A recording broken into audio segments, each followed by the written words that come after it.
Hello everyone, कैसे हो आप सब। आई होप कि आप सब अच्छे होंगे। आज हम करने वाले हैं 2023 का क्वेश्चन पेपर। तो देखते हैं 2023 का दूसरी पाली का ये क्वेश्चन पेपर है। देवनागरी लिपि का विकास क्रम क्या है? कुटिल लिपि, ब्राह्मी लिपि, गुप्त लिपि, देवनागरी लिपि, या ब्राह्मी लिपि, गुप्त लिपि, कुटिल लिपि, देवनागरी लिपि। ब्राह्मी लिपि, कुटिल लिपि, गुप्त लिपि, देवनागरी, गुप्त लिपि, ब्राह्मी लिपि, कुटिल लिपि या देवनागरी। इसका हमारा दूसरा बी नंबर सही होगा। ब्राह्मी, गुप्त लिपि, कुटिल लिपि और देवनागरी। आगे देखते हैं इसके बारे में। ब्राह्मी लिपि, इसके बाद उत्तर ब्राह्मी, गुप्त लिपि, सिद्ध मात्र तख्ता लिपि, कुटिल लिपि, नगरी लिपि, शारदा लिपि। ये इसके बारे में सही, इसका बी नंबर ब्राह्मी लिपि, गुप्त लिपि, कुटिल लिपि और देवनागरी हमारा 2 नंबर सही होगा। आगे देखते हैं क्वेश्चन नंबर 2। हिंदी में अनुनासिक व्यंजनों की संख्या कितनी है? 3, 4, 5 या 6? हिंदी में अनुनासिक व्यंजनों की संख्या 5 है। तो देखते हैं। हिंदी में 5 प्रमुख अनुनासिक ध्वनियाँ हैं जिन्हें 5 वर्गों के 5वें अक्षर कहा जाता है। जैसे के वर्ग अणे खाली के में आता है, अणे अणे च वर्ग में और टे वर्ग में अणे, न और म। ये पे वर्ग में आता है, न ता वर्ग में आता है। ये हमारे अनुनासिक व्यंजन है, अनुनासिक ध्वनियाँ। अनुनासिक व्यंजन नहीं, अनुनासिक ध्वनियाँ हैं जो 5 वर्गों के 5वें अक्षर पर आता है। प्रश्न नंबर 3 है। गोविंद वल्लभ पंत की अध्यक्षता में संयुक्त संसदीय राजभाषा समिति का गठन कब किया गया था? 1951, 1953, 1955, 1957। गोविंद वल्लभ पंत की अध्यक्षता में संयुक्त संसदीय राजभाषा समिति का गठन 1957 में हुआ था। हमारा 4 नंबर सही है। ये उत्तर भी लगा हुआ है। बुंदेली बोली की बोली कौन सी है? भुक्सा, संडीली, बंगराही, कटेरिया, डांगी, माथुरी, भंदोरी, बनाफरी, खटोला, लरिया, खलटाही या खलताही।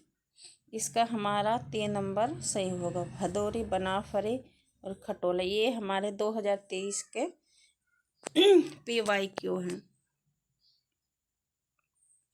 तो आगे देखते हैं। प्रश्न नंबर 5। बिहार में बिहारी सस्यई बिहार में बिहारी सस्यई के समक्ष कोई रचना नहीं है। यह कथन किसका है? यूरोप में बिहारी सस्यई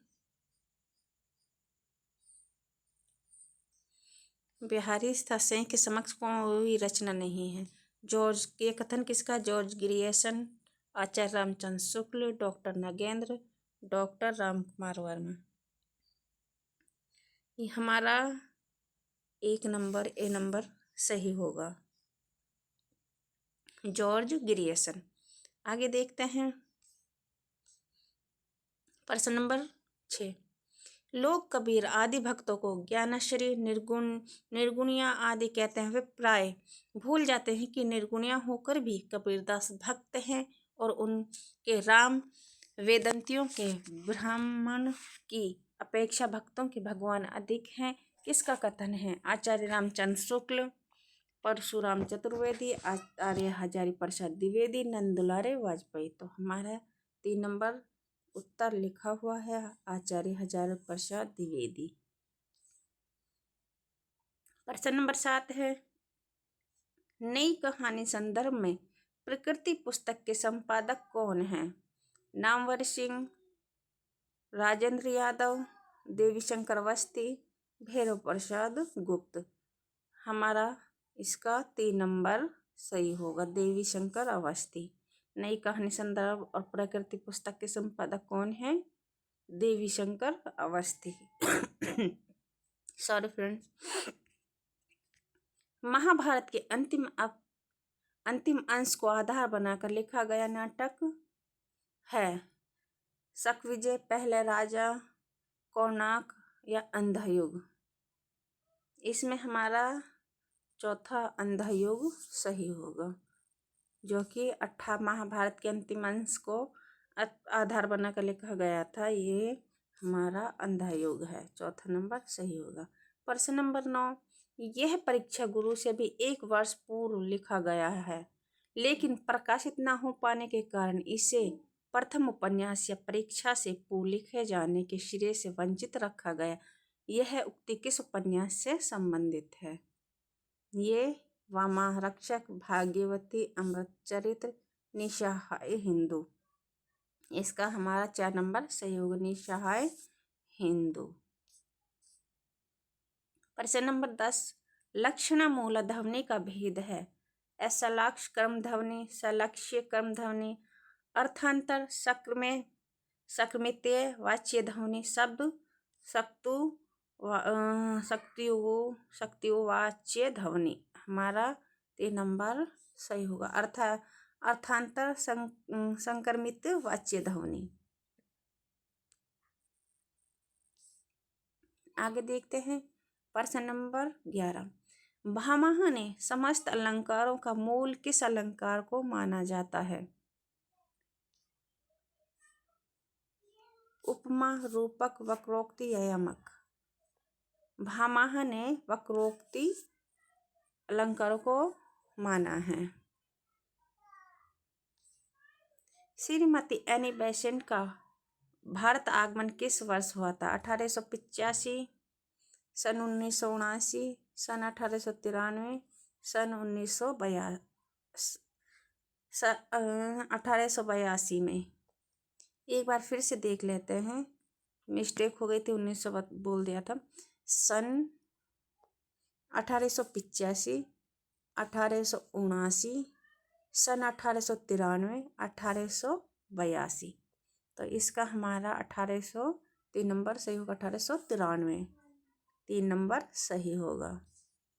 आगे देखते हैं प्रश्न नंबर 13, निम्नलिखित में से किस चिंतक ने धर्म को शास्त्र का विषय न मानकर उसके मूल तत्व को अपने जीवन में अपनाकर विश्व को संदेश दिया है? राम मोहन राय ने, स्वामी दयानंद सरस्वती ने, रामकृष्ण परमहंस ने, केशव चंद्र सेन ने। रामकृष्ण परमहंस ने।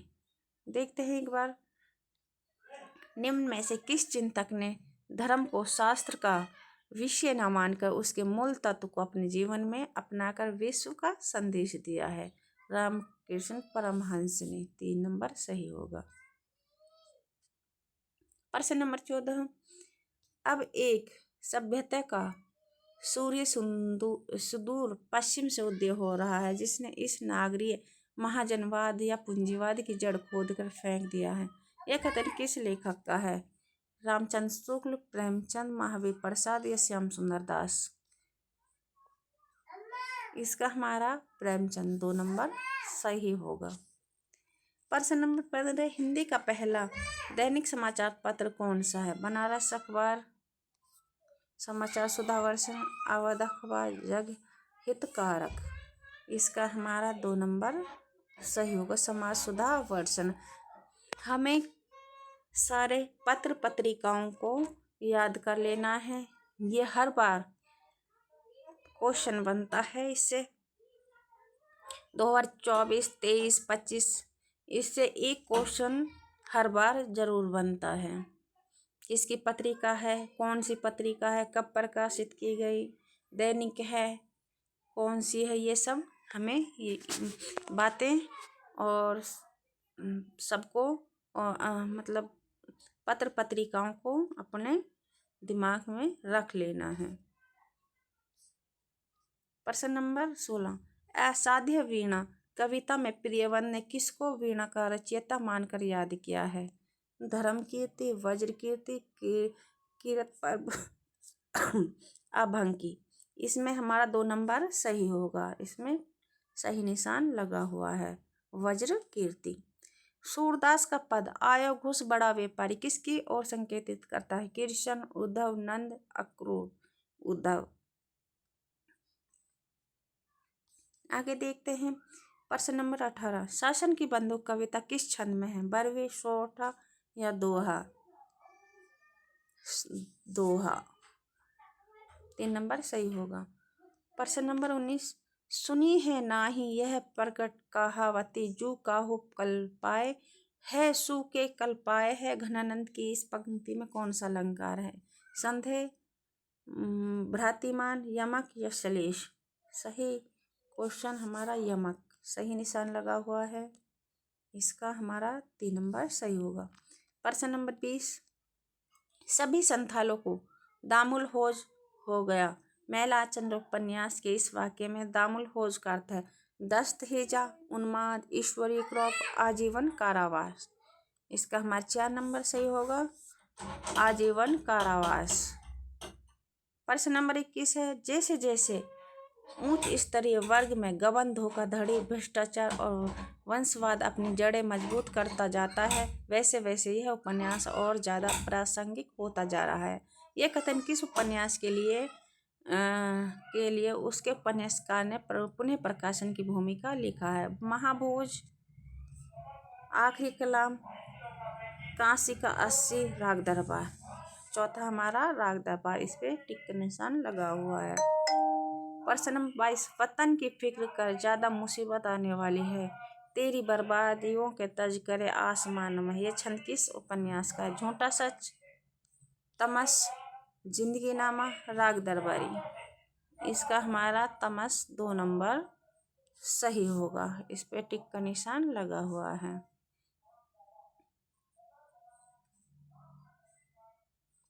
प्रश्न नंबर 23।